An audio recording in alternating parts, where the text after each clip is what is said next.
So hello students, I am back and yes, हाँ यार थोड़ा समय हो गया वापस आने में मुझे। तो बिल्कुल बेटा जी वापस आ चुका हूँ और अपने इस लेक्चर को जो कि बहुत ज्यादा ही लंबा चल गया उसको हम कंटिन्यू करते हैं।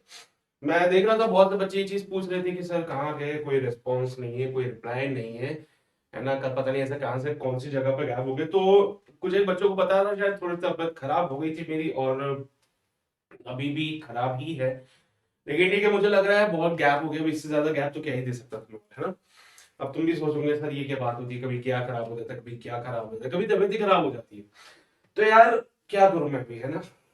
मैं कुछ सोचता हूँ इस चीज को लेके कि पता नहीं क्या ही हो रहा है यार। चलो ठीक है, जो भी होगा कोई बात नहीं। ठीक है, मैं कोशिश कर रहा हूँ कि जैसे जैसे मैं थोड़ा सा रिकवर हो जाता हूँ मैं लेक्चर लेके आ जाऊँ तुम लोगों के लिए। तो भाई अभी थोड़ा सा अच्छा लग रहा है मुझे, वो लग रहा है कि मैं बोल पा रहा हूँ। तो आ गया फिर से लेक्चर लेके, तुम्हारा लेक्चर नंबर 7 जो कि होगा डैम्प्ड ऑसिलेशन में। और बेटा जी आपको बता दूं, आज का लेक्चर बहुत छोटा सा लेक्चर होगा, ज्यादा कोई खास चीजें है नहीं यहाँ पे। मतलब हाँ, मतलब खास चीजें हैं लेकिन ऐसा नहीं कि बहुत ज्यादा उस पे चीजें होने वाली। मतलब डैम्प्ड ऑसिलेशन के लिए एम्पलीट्यूड वगैरह आपको पता होना चाहिए, अगर वो पता है तो उसके बेसिस पे क्वेश्चन हो जाते हैं हमारे साथ, ठीक है। तो आज डैम्प्ड ऑसिलेशन की चर्चा करेंगे, लेकिन उससे पहले मैं आपको पुरानी चीजों के बारे में बता दूं कि हमने टाइम पीरियड के बारे में डिस्कस किया था, अलग अलग टाइप के ऑसिलेशन, जहां पे एक आदमी ने अर्थ के डायमीटर के अलोंग एक टनल डग की थी और उस टनल में कूद गया था वो। तो फिर वो क्या कर रहा था, एसएचएम कर रहा था, उसका टाइम पीरियड मैंने बताया था। अगर यही टनल अलोंग द कॉर्ड बनाया जाए तो भी वो उसके अलोंग क्या करता था, एसएचएम करता था, जिसकी कहानी हम डिस्कस कर चुके थे, राइट। हाँ सर बिल्कुल। तो मतलब ये सारी बातें डिस्कस करने के बाद अब एक जो और केस बचता है वो होता है बेटा सुपरपोजिशन प्रिंसिपल का। भाई क्या है ना कि तुम भी समझते हो मैं भी समझता हूं कि कोई फोर्स किसी पार्टिकल के ऊपर लगा दिया जाए एंड सच दैट वो फोर्स अगर उसके डिस्प्लेसमेंट के अपोजिट डायरेक्शन में, तो पार्टिकल क्या करेगा, एसएचएम करेगा। जैसे कि हमने स्प्रिंग फोर्स के बारे में भी डिस्कस किया था बेटा। तो जब हम बोलते थे स्प्रिंग फोर्स के बारे में, तो आपको याद होगा अगर हम स्प्रिंग फोर्स के बारे में कहें तो कुछ इस प्रकार की कहानी हो रही थी, जिसमें हमने बोला था कि साहब एफ बराबर होता था माइनस का के एक्स, है ना। यहाँ पे जो फोर्स होता था वो डिस्प्लेसमेंट के अपोजिट डायरेक्शन होता था, जिसकी वजह से एसएचएम होने की संभावना थी। चलो तो मतलब एसएचएम तभी होता है जब फोर्स जो है डिस्प्लेसमेंट के अपोजिट डायरेक्शन हो जाए, तो एफ प्रोपोर्शनल टू माइनस का एक्स, तो यहाँ पे एसएचएम होता है। तो ऐसी ही सिचुएशन आज मैं लेके आया हूं और मैंने बोला कि मान लीजिए कि एक बॉडी के ऊपर फोर्स F1 लगा है, जिसकी वजह से वो एसएचएम कर रहा है। ये बॉडी है हमारे पास, इसके ऊपर when force F1 is applied, when force F1 is applied, तो बेटा जी ये क्या करेगा, एसएचएम करेगा। और इसकी इक्वेशन आती है बेटा x1 equals to a1 sin omega t। बहुत बढ़िया। फिर जब इसके ऊपर एक और फोर्स F2 लगाया गया, when force F2 is applied, तो ये सेम डब्बा एसएचएम करता है। और इस बार इसके एसएचएम की जो इक्वेशन आती है बेटा, वो इक्वेशन कुछ इस प्रकार से आती है, वो मैं लिख देता हूं यहाँ पे। x2 is equal to a2 sine omega t plus का फाई। तो क्या हुआ, जब वहां पे F1 फोर्स लगाया तो डिस्प्लेसमेंट हुआ x1 which is given bye a1 sin omega T, यानी डब्बे के ऊपर फोर्स F1 लगाया तो एसएचएम हो रहा था, इक्वेशन आ गई ये वाली। जब फोर्स F2 लगाया गया डब्बे पे तो एसएचएम हुआ, इक्वेशन ये वाली आ गई। तो भाई अलग अलग कहानी है, तो हम तो बहुत इजीली सॉल्व कर लेते हैं, कोई दिक्कत ही नहीं आती, है ना। ये तो हमें भी पता है कि सर ठीक है यार, ये सारी क्वेश्चंस कैसे डिराइव की जाती है वो हम अच्छे से सीख चुके हैं। मैं पूछ रहा हूं क्या होगा जब दोनों फोर्सेस साथ में लगे, when both the forces F1 and F2 are applied together, when both forces F1 and F2 are applied, तो फिर क्या होगा इस केस में। तो फिर एसएचएम किसके हिसाब से होगा, क्या इसके हिसाब से एसएचएम होगा या फिर इसके हिसाब से एसएचएम होगा, है ना। तो जब अकेला अकेला फोर्स लगाया तब तो बहुत अच्छी बात थी, अकेले अकेले एसएचएम हो रहा था, बढ़िया मजा आ रहा था। लेकिन मान लो अगर दोनों फोर्स के साथ में लगा दिए जाए तो फिर एसएचएम किसके हिसाब से होगा, ये वाली इक्वेशन के हिसाब से या फिर ये वाली इक्वेशन के हिसाब से। तो ऐसी समस्याओं में जब आप लोग फंसते हो तो यहां पे मदद के लिए जो आता है उसको कहते हैं सुपरपोजिशन प्रिंसिपल। और सुपरपोजिशन प्रिंसिपल क्या कहता है, सुपरपोजिशन प्रिंसिपल कहता है कि भैया जब भी तुम ऐसी सिचुएशन में फंस जाओ तो घबराओ मत, एक काम करो, दोनों को खुश करो, है? तो यहाँ पे कौन आता है, सुपरपोजिशन प्रिंसिपल। अच्छा, क्या कहता है ये superposition principle?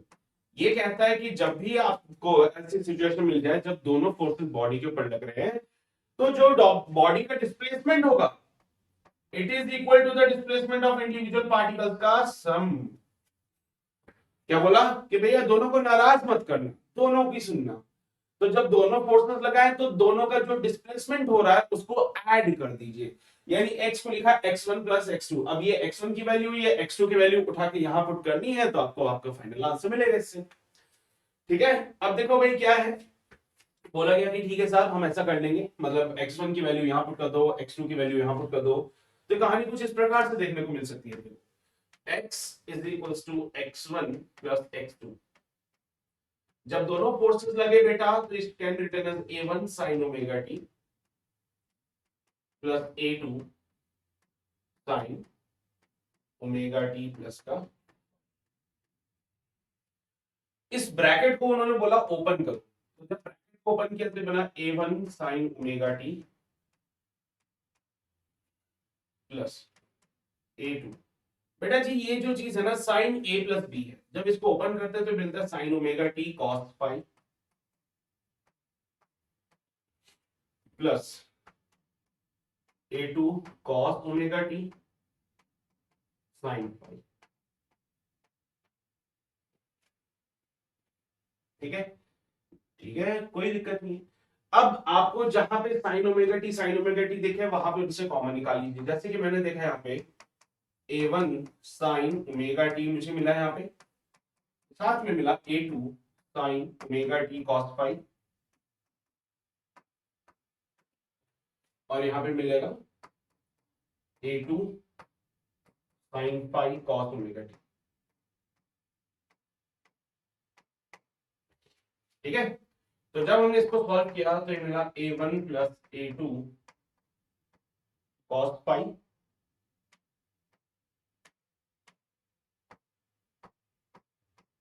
Sign of omega t plus a2 sine phi cos omega t. तो ये वाली डिस्प्लेसमेंट हमें देखने को मिलती है बेटा। अब इसको भी फर्दर सिंप्लीफाई करेंगे, रुको सर, इसको भी फर्दर सिंप्लीफाई करते हैं। लेकिन क्या हुआ कि जब दोनों फोर्सेस पार्टिकल के ऊपर लग गए तो पार्टिकल का जो डिस्प्लेसमेंट होगा वो दोनों के डिस्प्लेसमेंट के सम के बराबर हुआ। जब इनका सम किया सॉल्व करते करते यहाँ पे है। अब यहाँ पे हम कुछ असम्पशंस लेते हैं बेटा, एंड असम्पशन सेज कि let a1 plus a2 cos phi को हमने मान लिया cos थीटा, और a2 sin फाई को हमने माना sin थीटा। इसको a cos थीटा लेना, इसको a sin थीटा लेना, या आपकी क्वेश्चन नंबर 1 बनेगी, ये क्वेश्चन नंबर 2 बनेगी। जब इन दोनों इक्वेशंस को आप, है ना, इन दोनों इक्वेशंस को जब आप यहां पुट करते हो तो x का जो वैल्यू आपको मिलता है वो कैसे मिलेगा पता है? x का वैल्यू आपको मिलेगा, यहां पे लिखेंगे आप a cos theta sin omega t plus यहां पे इसकी जगह लिखा जाएगा a sin theta cos omega t। जब आप इसको सिंप्लीफाई करेंगे, a का साइन कॉमन निकालोगे तो बनेगा sine omega t cos theta plus cos omega t sin theta. It can be written as a sin omega t plus का, यानी कि जब आप दोनों फोर्सेस को एक साथ लगाते हो तो अल्टीमेटली एक नया एसएचएम देखने को मिलता है। जब आपने दोनों फोर्सेस साथ में लगाए तो आपको एक नया एसएचएम देखने को मिला, ये एसएचएम की इक्वेशन है, यानी एक नए प्रकार का एक नया एसएचएम मिला जिसका नया एम्पलीट्यूड है, नया फेस है। समझ लो बात को? तो जब दोनों फोर्सेस साथ में लगे, जब F1 फोर्स लगाया तो डिस्प्लेसमेंट हुआ x1 which is given by a1 sin omega t। जब F2 वाला फोर्स लगाया था डिस्प्लेसमेंट हुआ x2 given by a2 sin omega t plus 5। जब दोनों फोर्सेस को साथ में लगाया तो एक नया एसएचएम मिला which is given by a sin omega t plus का थीटा। अब यहाँ पे a एक नया एम्पलीट्यूड था, ए का वैल्यू अगर मुझे निकालना है तो यहाँ पे इक्वेशन 1 का स्क्वायर करूंगा और 2 का स्क्वायर करूंगा, है ना। तो 1 का स्क्वायर प्लस 2 का स्क्वायर करने से मुझे एम्पलीट्यूड मिल जाता था कितना, अंडर रूट ऑफ, डायरेक्ट लिखूं क्या मैं भैया, a square cos square theta plus a square sine square theta, वो ए स्क्वायर ही कहता है। A square cos square theta plus a square sine square theta, वो ए स्क्वायर कहलाएगा। a1 plus a2 cos phi का whole square plus a2 sin phi का whole square, इसको भी मैं यहाँ पे सिंप्लीफाई कर देता हूं, तो बनेगा a1 का स्क्वायर प्लस a2 का square plus 2a1 a2 cos phi. ये कहलाएगा नया एम्पलीट्यूड अपने पास। तो दोनों जब एसएचएम पार्टिकल्स एसएचएम कर रहे थे दो फोर्सेस की वजह से, तो जैसे हमने दोनों फोर्सेस को एक साथ लगाया, एक नया एसएचएम देखने को मिला, जिसकी इक्वेशन ये है, जिसका एम्पलीट्यूड का फॉर्मूला ये बनेगा। कहां से मिलेगा, 1 का स्क्वायर और 2 का स्क्वायर करने से मिलेगा। बेटा जी यहाँ पे फाई जो होता है वो फेज डिफरेंस कहलाता है। दोनों का फेज डिफरेंस देखिएगा कितना होता है, that is called the phi. अब फेज डिफरेंस तो हमें क्वेश्चन से पता चल ही जाएगा वैसे भी, है। यहाँ पे इसका देखो ओमेगा टी फाई है, इसका फेज देखो बेटा ओमेगा टी प्लस फाई, है ना। इसका फेज कितना ओमेगा टी, इसका omega t plus phi, difference कितना आएगा, ये माइनस ये करोगे तो फाई मिलेगा, तो phi is called as the phase difference, ठीक है। और फिर बेटा जी जब हम इक्वेशन 2 अपॉन इक्वेशन 1 करते हैं, इक्वेशन 2 अपॉन इक्वेशन 1 करते हैं, तो हमें इसका भी इनिशियल फेज मिलता है। ये जो फाइनल एसएचएम मिला है इसका भी इनिशियल फेज हमें देखने को मिल सकता है जब मैं इक्वेशन 2 डिवाइडेड बाय इक्वेशन 1 करूंगा। तो 2 डिवाइड बाय 1, ए से ए मर जाएगा, sin theta cos theta tan theta होता है। आपकी इक्वेशन बनेगी tan theta which is equals to a2 sin phi divide by a1 plus a2 cos phi। लो बेटा ये है कहानी पूरे सुपरपोजिशन प्रिंसिपल की, ये है कहानी पूरे सुपरपोजिशन प्रिंसिपल की। अगर दो एसएचएम एक साथ आ जाए तो दोनों की सुननी पड़ेगी हम लोगों को।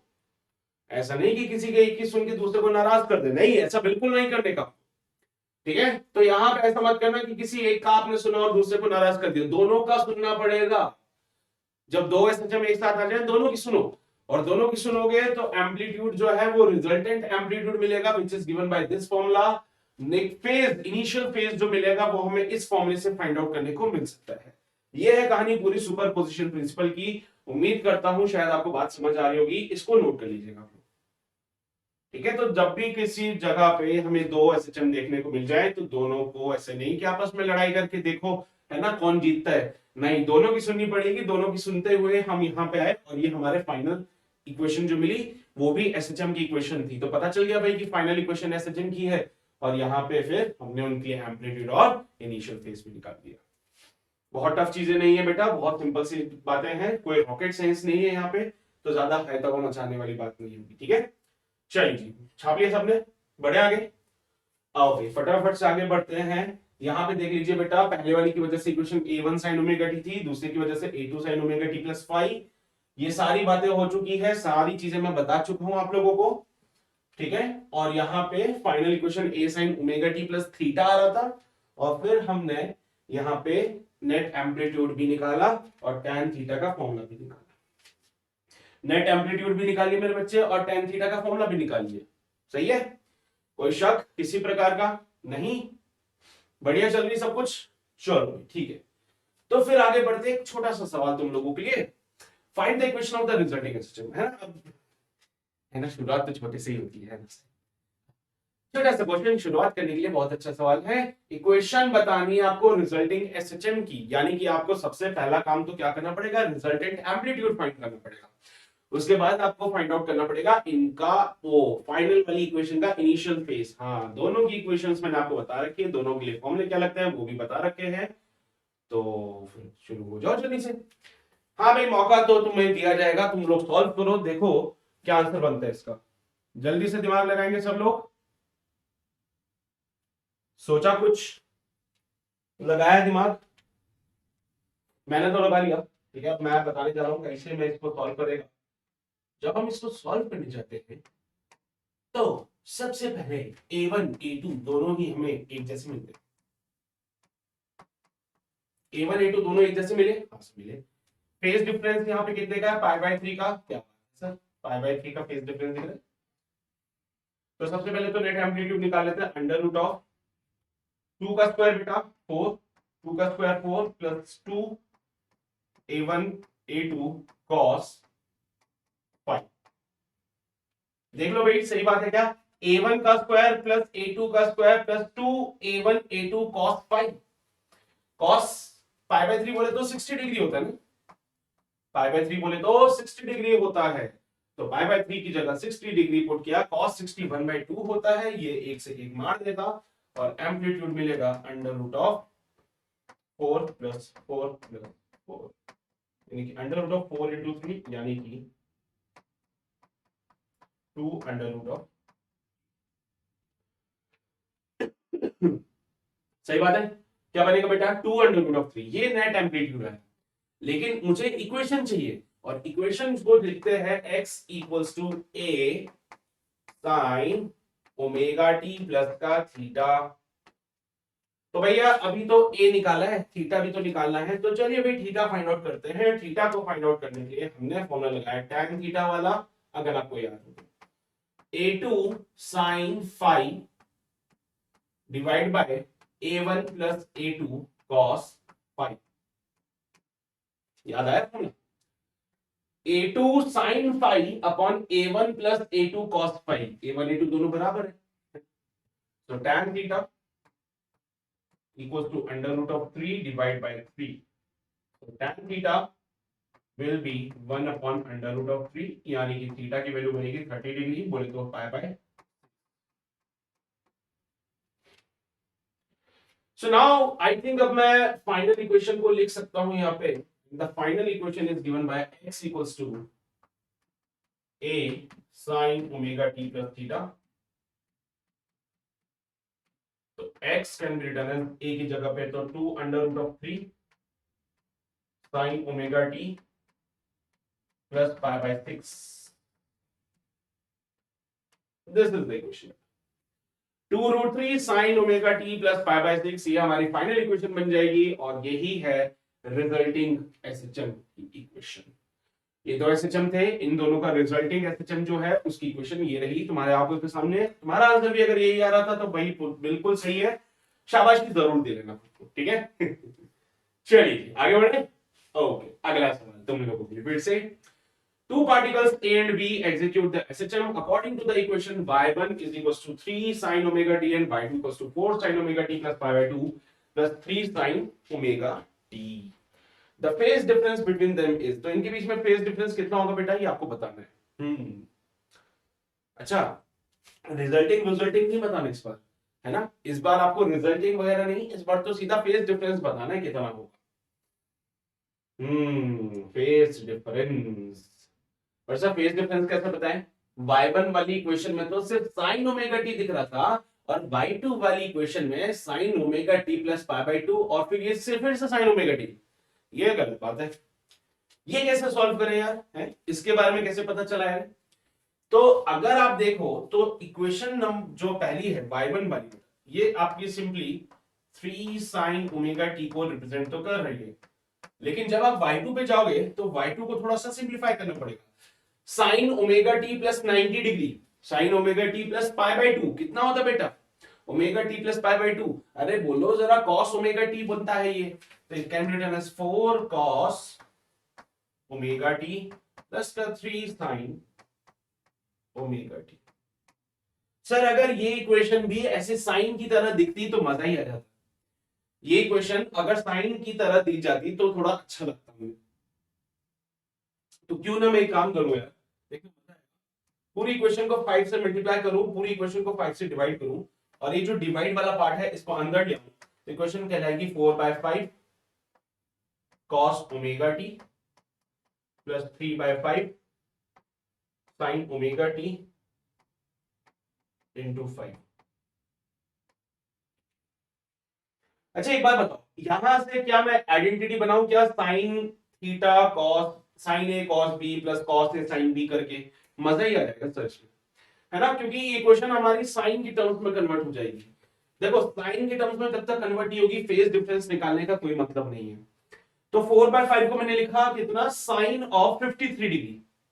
अच्छा अगर मैं यहाँ पे cos 37 लिख दूं, तो यहां पे cos 37 लिख दूं, यहां पे sin 37 लिख दूं, तो पूरी इक्वेशन आपकी बनेगी cos a cos b plus sin a sin b, cos a minus b। मजा नहीं है, मुझे साइन चाहिए, समझ लो। अगर यहाँ पे cos 37 और यहाँ sin 37 लिखूं तो वो बनता है cos a cos b plus sin a sin b। Formula बनता है cos a माइनस b का, जो कि मजा नहीं आएगा बिल्कुल भी, क्योंकि यहाँ पे साइन है तो साइन से कंपेयर करते हुए, तो यहाँ पे sin 53 डिग्री और यहाँ पे cos 53 डिग्री। तो बेटा जी y2 can be written as sin 53 degree cos omega t plus cos 53 degree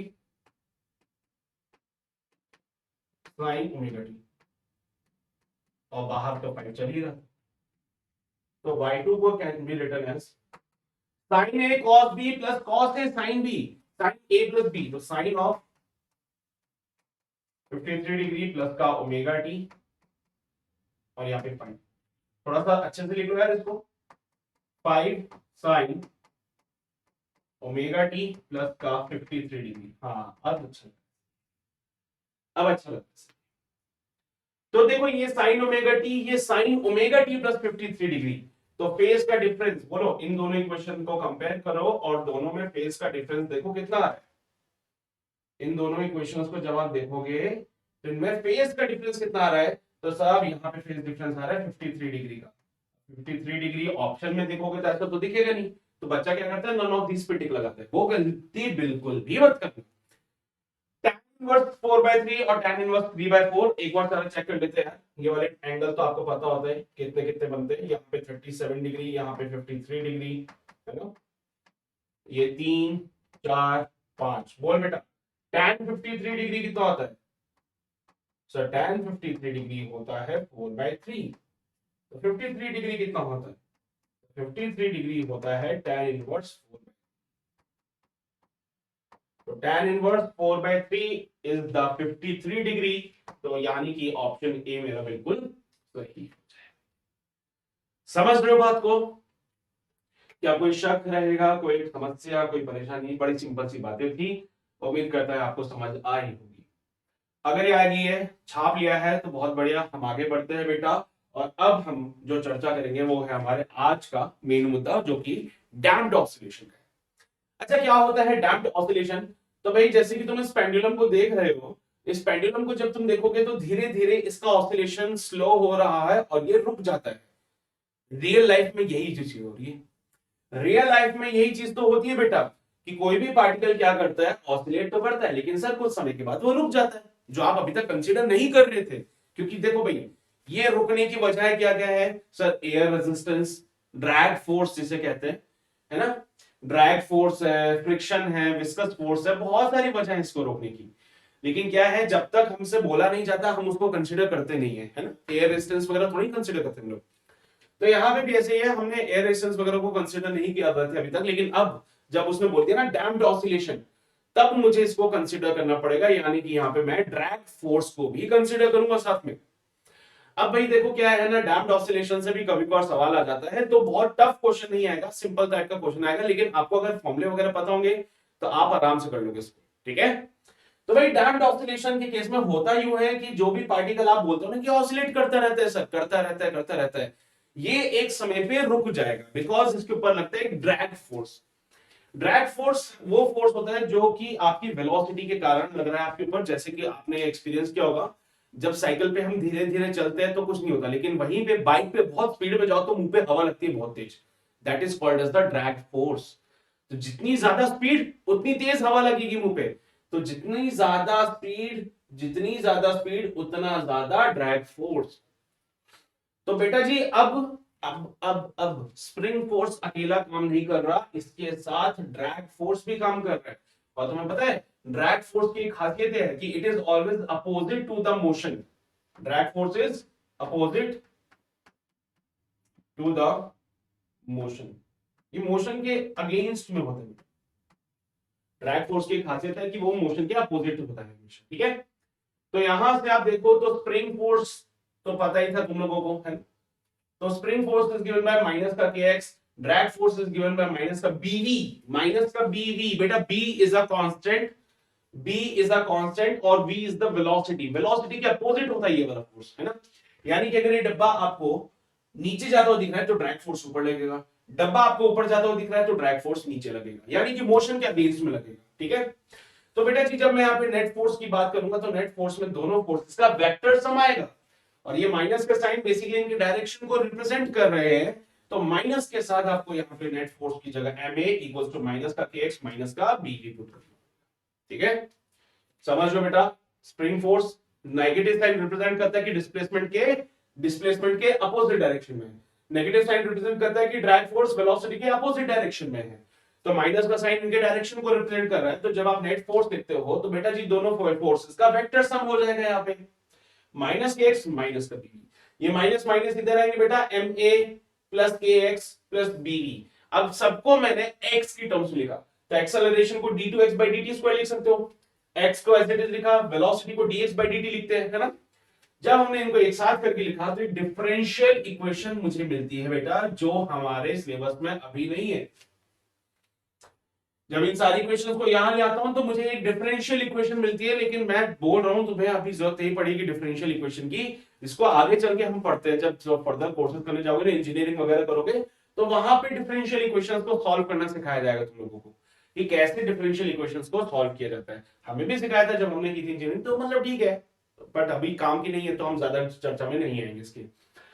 अब इसको सॉल्व किया जाता है बाय सॉल्विंग डिफरेंट मेथड्स, जो उसके अलग अलग मेथड होते हैं उससे हम इसको सॉल्व करते हैं।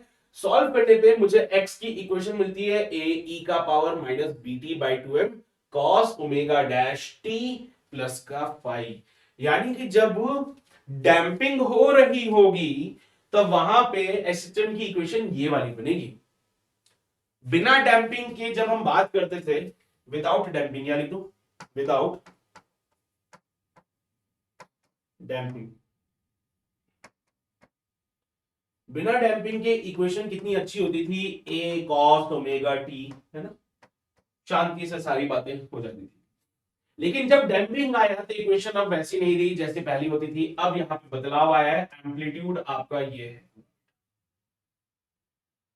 चलिए बहुत ज्यादा तनाव हो गया, तो एक काम करता हूँ, इसको मैं दूसरे कलर से वो करता हूं। दिस इज योर एम्पलीट्यूड बेटा, ये एम्पलीट्यूड है इतना सा। एम्पलीट्यूड बनेगा ए ई का power minus b t by two m, a e का power minus b t by two m. A is called as the original amplitude, सबसे पहली बार जो एम्पलीट्यूड आएगा that is called the original amplitude. ठीक है, damping के दौरान सबसे पहली बार, डैंपिंग के दौरान सबसे पहली बार जो एम्पलीट्यूड आएगा ये ओरिजिनल एम्पलीट्यूड होता है। बाकी cos omega dash t plus pi, omega dash बेटा यहाँ पे डैंपिंग के केस में जो फ्रीक्वेंसी आती है उसको डिफाइन करते हैं। पहले अगर आप यहाँ पे बात करते थे तो ओमेगा को लिखते थे कितना, अंडर रूट ऑफ के बाय एम, और ये एम्पलीट्यूड कैसा होता था, कांस्टेंट होता था। लेकिन आज डैंपिंग के केस में आप क्या देख रहे हो कि सर के बाय एम के साथ बी बाय फोर एम का स्क्वायर, यानी कि b square by four m square भी आ रहा है। जो आप ये देख रहे हो ना बेटा, b divide by two m, b divide by two m, उसका स्क्वायर कर दिया। So b divided by two m का स्क्वायर यहाँ पे साथ में कंसिडर करना है। और ये एम्पलीट्यूड जो है फंक्शन ऑफ टाइम है, यानी कि टाइम के साथ एम्पलीट्यूड चेंज हो रहा है। यहाँ पे जो एम्पलीट्यूड आ रहा है बेटा, it is the function of time, यानी कि ये एम्पलीट्यूड जो है वो समय के साथ बदलेगा, ये एम्पलीट्यूड जो है समय के साथ बदलेगा, इस प्रकार से देखने को मिलेगा, जिसकी वजह से क्या होगा, धीरे धीरे ऑसिलेशन रुक जाएगा और एक टाइम पे ये जीरो हो जाएगा। क्लियर है कि बात सभी को, यहां तक कोई शक समस्या परेशानी तो नहीं है। देखो भाई, डिफरेंशियल इक्वेशन को कैसे सॉल्व करते हैं इस पे दिमाग मत खर्च करना अपना, इस फॉर्मूले को याद करने में अपना दिमाग खर्च कर लो, क्योंकि क्वेश्चन आएगा तो आप ये फॉर्मूला लगा लेना, सीधा सा आंसर आएगा उससे। ठीक है, क्लियर है कि बेटा बात। चलिए, तो कुछ इस प्रकार से आप देख सकते हो, समय के साथ एम्पलीट्यूड डिक्रीज हो रहा है, लेकिन जब डैंपिंग नहीं होती थी तो एम्पलीट्यूड हमेशा फिक्स रहता है ना। समय के साथ एम्पलीट्यूड डिक्रीज नहीं होता है। ये डैंपिंग का केस, ये विदाउट डैंपिंग, इसको डैम्प्ड ऑसिलेशन कहते हैं, इसको अनडैम्प्ड, अनडैम्प्ड मतलब डैंपिंग नहीं है अभी, है ना, अनडैम्प्ड ऑसिलेशन कहते हैं इसको। क्लियर है ये बात सभी को? तो फिर इसमें एनर्जीज में वेरिएशन आते हैं बेटा। जब हम बात करते हैं अनडैम्प्ड ऑसिलेशन की, तो यहाँ पे एनर्जी जो थी हाफ के ए स्क्वायर, आप पहले भी कर चुके हो वो डिस्कशन। लेकिन जैसे ही डैम्पिंग का केस आता है, एम्पलीट्यूड की जगह अब आप एम्पलीट्यूड लिखोगे ए ई का power minus b t by two m, तो उसको कंसिडर करिएगा प्लीज। सो डैम्प्ड ऑसिलेशन में और अनडैम्प्ड ऑसिलेशन में जो टोटल एनर्जी है उसमें वेरिएशन क्या है? सिर्फ एम्पलीट्यूड का वेरिएशन है, सिर्फ एम्पलीट्यूड का वेरिएशन है। देख लो भाई, बिना डैम्पिंग के और ये डैम्पिंग के साथ, यहां पे देखो ग्राफ में भी आपको वेरिएशन दिख रहा है। ठीक है, वही बोल रहा हूं, ज्यादा ऐसा वो बहुत ज्यादा रॉकेट साइंस नहीं है, बिल्कुल सिंपल सिंपल सी बात है। बस एम्पलीट्यूड की जगह यहाँ पे डैम्पिंग के केस में जो एम्पलीट्यूड आ रहा है वो पुट कर दीजिए। ठीक है, तो उससे आपको टोटल मैकेनिकल एनर्जी भी मिल जाती है। क्लियर है ये बात बेटा? एक सवाल है, अगर आप कर पाओगे तो बहुत अच्छी बात है, नहीं तो फिर मैं बताता हूँ कैसे करना है। वैसे पहला सवाल है तो कायदे से मुझे बताना चाहिए। The amplitude of a damped oscillation decreases to 0.9 times its original magnitude. Original magnitude के 0.9 टाइम्स हो जाएगा। तो पहली चीज तो ओरिजिनल एम्पलीट्यूड को मैं ए नॉट मान लू,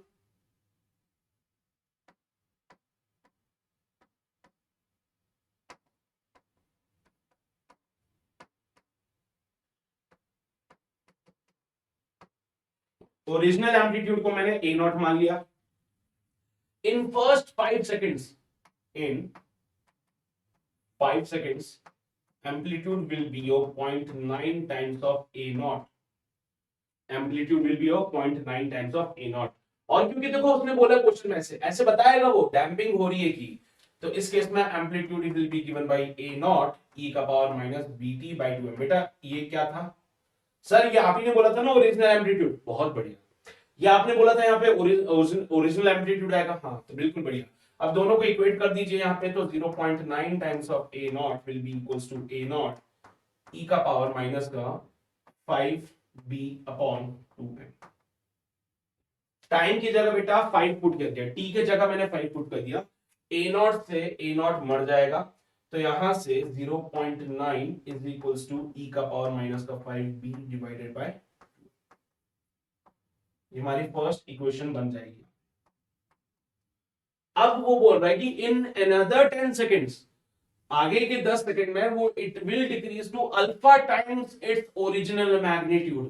पहले 5 सेकेंड में तो 0.9 टाइम्स हुआ था ओरिजिनल मैग्नीट्यूड के, लेकिन in another 10 seconds it will decrease to alpha times.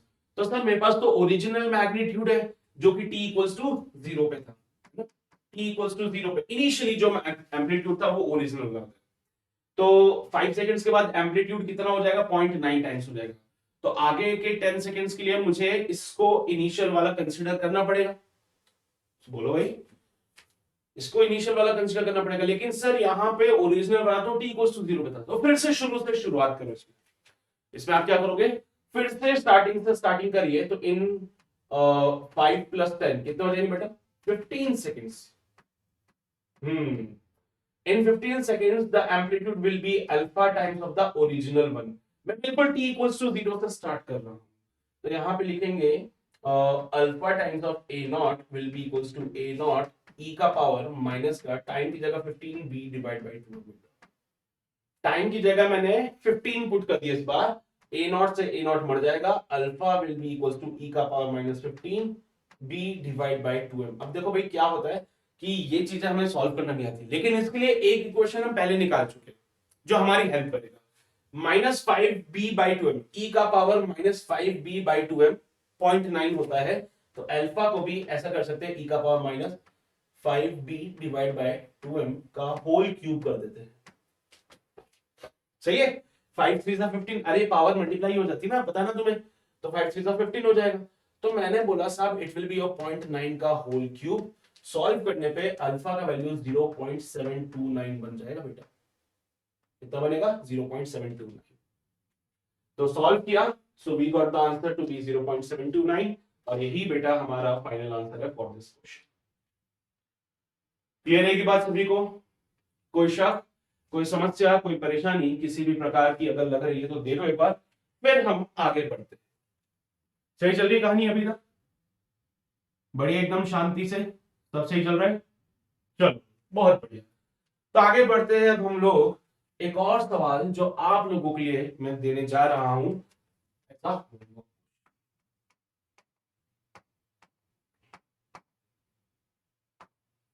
ठीक है, तो ये आपके लिए होमवर्क क्वेश्चन और मैं चाहूंगा कि आप इसका आंसर मुझे कमेंट सेक्शन में जरूर देंगे along with your name। हाँ, तो भाई मुझे इसका आंसर कमेंट सेक्शन में जरूर दीजिएगा। If a simple pendulum has a significant amplitude up to a factor of 1 by e of original only in the period between 0 seconds to tau seconds। tau seconds में जो factor उसका है वो 1 upon e times of the original आ रहा है and it's called as the average life of the pendulum। इसको क्या average life of the pendulum कहते हैं। Now when the spherical bob of the pendulum suffers a retardation due to the viscous force, है ना, viscous drag force proportional to its velocity with b as a constant of proportionality, the average lifetime of the pendulum is। तो इस case में average life time कितना होगा, थोड़ा सा विचार करना।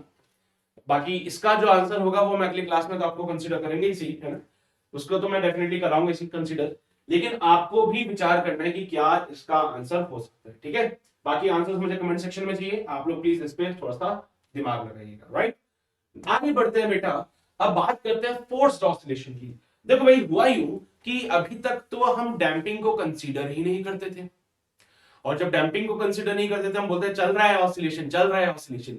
लेकिन डैंपिंग को पढ़ने के बाद अब दिमाग खराब हो गया, भाई क्या करें यार, ये क्या समस्या होगी है। पहले तो बढ़िया ऑसिलेशन चल रहा था, चल रहा था, चल रहा था, चलते चलते खुद रुक रहा है ऑसिलेशन, डैंपिंग हो रही है। तो सर ऑसिलेशन को कंटिन्यूटी में रखने के लिए क्या करना पड़ेगा, एक्सटर्नल फोर्स लगाना पड़ेगा। जैसे इस झूले को कंटिन्यूटी चलाने के लिए ये अंकल क्या कर रहे हैं, फोर्स लगा रहे हैं, है ना, कोई एक्सटर्नल फोर्स लग रहा है। और कैसे, कांस्टेंट फोर्स नहीं लग रही, हाँ ना ना ना ना ना, कांस्टेंट फोर्स नहीं। अरे तुम भी तो अपने दोस्त को जब झूला झुलाते हो तो ऐसा थोड़ी कि झूला पकड़ के साथ में भाग रहे हो उसके, नहीं ना, एक बार धक्का मारते हो वो झूला आगे जाता है, फिर पीछे आता है, फिर तुम धक्का मारते हो, फिर वो झूला आगे जाता है, फिर पीछे आता है, फिर धक्का मारते हो। यानी कि तुम एक फिक्स टाइम के बाद फोर्स लगा रहे हो, एक फिक्स टाइम इंटरवल के बाद अगर तुम फोर्स लगा रहे हो, यानी कि तुम्हारा फोर्स जो तुम लगा रहे हो वो पीरियोडिक फोर्स है एक तरह का। एक फिक्स टाइम इंटरवल के बाद वो फोर्स लगाया जा रहा है, यानी कि एक पीरियोडिक फोर्स हमें लगाना पड़ेगा सो दैट ऑसिलेशन कंटिन्यूअसली चलता रहे, है ना, ऑसिलेशन कंटिन्यूअसली चलता रहे। उसके लिए हमें क्या करना पड़ेगा, एक पीरियोडिक फोर्स लगाना पड़ेगा उसके ऊपर। ठीक है, तो हम नहीं चाहते कि डैंपिंग के कारण ऑसिलेशन रुक जाए, तो उसको मेंटेन करने के लिए हम इस पे एक एक्सटर्नल फोर्स लगेंगे, और जब फोर्स लगा के ऑसिलेशन कराया जाता है it is called as the forced oscillation. क्या करेंगे मेरे, इसको फोर्स्ड ऑसिलेशन कहेंगे। क्लियर है ये बातें। अब देखो भाई फोर्स्ड ऑसिलेशन में कुछ नहीं होगा, एक पीरियोडिक फोर्स लगाया, तो पीरियोडिक फोर्स के लिए हमने इसको बोला F not cos omega D into T. F not is the peak value of the force, omega D is the frequency for this force, है ना, और टी मतलब वो एक टाइम के बाद रिपीट हो रहा है। कॉस का फंक्शन आ रहा है बेटा, पीरियोडिक फंक्शन होता है आपको पता है, यानी कि जो फोर्स है वो एक पीरियोडिक फोर्स है जो हम लगा रहे हैं। So when we apply external force to keep the body oscillating as undamped oscillation, it is known as the forced oscillation। आप बॉडी के ऊपर एक एक्सटर्नल फोर्स लगा रहे हो जिससे कि वो एक अनडैम्प्ड ऑसिलेशन की तरह काम करे, उसको फोर्स ऑसिलेशन कहते हैं बेटा। सपोज कीजिए एक एक्सटर्नल फोर्स जिसका एम्पलीट्यूड एफ नॉट है, वो पीरियोडिकली वेरी कर रहा है with the time and it is applied to the damped oscillation. Damped oscillation में इस फोर्स को लगाया जाए तो फिर वो कैसा कहलाएगा, फोर्स्ड ऑसिलेशन कहलाएगा। तो चलो भाई अभी तक जो आपके पास डैम्पिंग हो रही थी, डैम्प्ड ऑसिलेशन में जो फोर्सेस अभी तक आपके पास थे उन फोर्सेस में इसको भी ऐड कर देते हैं। डैम्प्ड ऑसिलेशन में एक फोर्स था माइनस का kx, एक फोर्स था माइनस का बीवी, याद आ रहा है, डैम्प्ड फोर्स में माइनस का बीवी वाला फोर्स था, तो उसी के साथ इनको भी जरा जोड़ दें तो फिर इक्वेशन बनती है कैसी, net force is given by minus का kx, spring force, drag force, external force, है ना, spring force, drag force, external force. तो नेट फोर्स को लिखा मास इनटू एक्सेलरेशन माइनस का kx माइनस का b v f not cos omega t. फिर से वही डिफरेंशियल इक्वेशन के टर्म्स में इसको लिखा हम लोगों ने, तो भैया एक डिफरेंशियल इक्वेशन यहां पे देखने को मिलती है। अब यार फिर से डिफरेंशियल इक्वेशन मिल चुकी है तुम लोगों को, और मैं फिर से यही कहूंगा कि इस डिफरेंशियल इक्वेशन को सॉल्व नहीं करना, बल्कि हम जो फोकस करेंगे वो इस बात पे फोकस करेंगे कि इस डिफरेंशियल इक्वेशन को सॉल्व करने के बाद जो इक्वेशन है वो क्या है। वो इक्वेशन है बेटा a dash cos omega d into d plus का phi. This is the equation for forced SSM,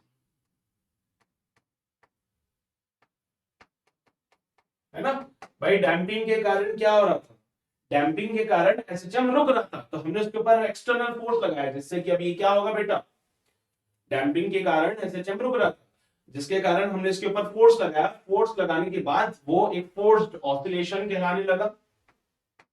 forced oscillation के लिए हमने इक्वेशन वगैरह फाइंड आउट करी and we got this equation, ये वाली a dash cos omega d t plus का phi. a dash is called as the amplitude, तो forced oscillation का एम्पलीट्यूड होता है बेटा ये रहा उसके। यहां थोड़ा सा कष्ट है हम लोगों को, क्योंकि हमें ये सारी चीजें याद करनी पड़ेगी और कोई चारा भी तो नहीं है यार, क्या करें, है ना। So amplitude is given by f not divide by m under root of omega d। Forced oscillation की फ्रीक्वेंसी है ना, फोर्स की frequency minus omega is called as the natural frequency. तो ओमेगा डी का स्क्वायर माइनस ओमेगा स्क्वायर का whole square plus b omega d का whole square by m square. थोड़ा सा कष्ट है, थोड़ा सा मेहनत है, इसको याद करना पड़ेगा, पर ठीक है यार, एक दो बार तुम लिखोगे ना इन चीजों को तो तुम्हें याद हो जाएगी, ठीक है। बाकी पेपर पे स्कोर लिख लेना, सामने दीवार पे चिपका लेना, आपके ही फायदे की बातें बोल रहा हूं मैं, ओके, जिसको कंसिडर करना। इससे भी ज्यादा इंपॉर्टेंट जो है वो है इसके स्पेसिफिक केसेस। और स्पेसिफिक केस कैसे होते हैं कि ये जो एम्पलीट्यूड आपके पास में, इसमें दो सिनेरियो बनते हैं। If omega is very very very very large then omega, या फिर omega D is very very large then omega, यानी कि अगर बहुत ज्यादा डिफरेंस हमें मिल जाए नेचुरल फ्रीक्वेंसी और फोर्स्ड फ्रीक्वेंसी के बीच में, ये क्या है, फोर्स्ड फ्रीक्वेंसी, फोर्स की जो फ्रीक्वेंसी थी ये, और ये क्या है, नेचुरल फ्रीक्वेंसी। फोर्स लगाने की फ्रीक्वेंसी और ऑसिलेशन की फ्रीक्वेंसी में अगर बहुत अंतर हो जाएगा तो the amplitude is given bye like this formula. और बेटा जी सही बताओ ना तुम्हें, तो यहां पे एम्पलीट्यूड नेग्लिजिबल हो जाएगा। सोच के देखो, ये डिफरेंस बहुत ज्यादा है, ओमेगा बहुत ज्यादा डिफरेंस है, मतलब इनमें डिफरेंस बहुत ज्यादा। तो बेटा जी इस केस में ये वाला पार्ट बी जो है वो बहुत छोटा हो जाता है, डैम्पिंग कांस्टेंट जो है बहुत कम हो जाता है। तो डैम्पिंग की जरूरत ही नहीं पड़ेगी, जब नेचुरल फ्रीक्वेंसी की ऑसिलेशन की फ्रीक्वेंसी और फोर्स लगाने की फ्रीक्वेंसी मैच नहीं कर रही तो डैम्पिंग कुछ करेगा नहीं उसमें। अरे जब वो ऑसिलेट ही नहीं करेगा तो डैम्प कहां से होगा फिर तो ऑसिलेट ही नहीं करेगा तो डैम्पिंग कहां से होगी बेटा। तो यहाँ पे बी बहुत छोटा हो जाता है, बहुत छोटा होने के कारण इसको नेग्लिजिबल कंसीडर किया जाता है, और ये क्वेश्चन हमारे पास ऐसी बनती है। अब इसमें भी आप देखो तो ओमेगा और ओमेगा डी में डिफरेंस बहुत ज्यादा है, very big difference, very big difference. तो जब इतना डिफरेंस इनमें दिखता है ना बेटा, तो यहां पे देखो omega square minus omega D square का डिफरेंस भी बहुत ज्यादा हो जाएगा। बहुत ज्यादा डिफरेंस होने की वजह से डिनोमिनेटर बहुत ज्यादा हो जाएगा, तो न्यूमरेटर बहुत कम हो जाएगा, यानी कि इस केस में एम्पलीट्यूड जो है नेग्लिजिबल हो जाएगा ऑलमोस्ट।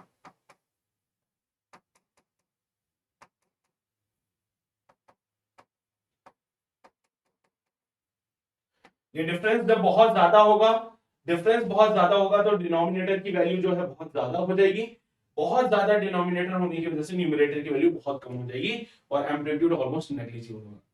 और सेकंड केस आता है बेटा if omega is very close to omega D, यानी कि जो ऑसिलेशन की फ्रीक्वेंसी और फोर्स लगाने की फ्रीक्वेंसी है ये ऑलमोस्ट सेम हो जाए, तो this is the scenario for resonance की कंडीशन भी बोलते हैं बेटा इसको।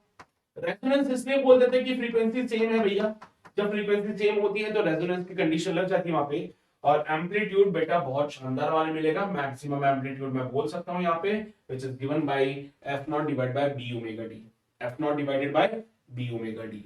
ये सिचुएशन यहाँ पे परफेक्ट ऑसिलेशन होता है बेटा। इन दोनों के एग्जांपल मैं दिखा देता हूं, पहले वाले के एग्जांपल मैं आपको यहां दिखाता हूं। ये अंकल देखो जो फोर्स लगा रहे हैं, अंकल के फोर्स लगाने की फ्रीक्वेंसी और ऑसिलेशन की फ्रीक्वेंसी बहुत अंतर है दोनों में, जिसकी वजह से प्रॉपर ऑसिलेशन नहीं हो पा रहा। और भाई जब प्रॉपर ऑसिलेशन ही नहीं है तो एम्पलीट्यूड तो नेग्लिजिबल होगा ही होगा। देखो ना इस बच्चे का एम्पलीट्यूड, यहाँ पे कौन ऑसिलेट करेगा, ये बच्चा ऑसिलेट करेगा, झूले पे बैठा है ना भाई, है ना।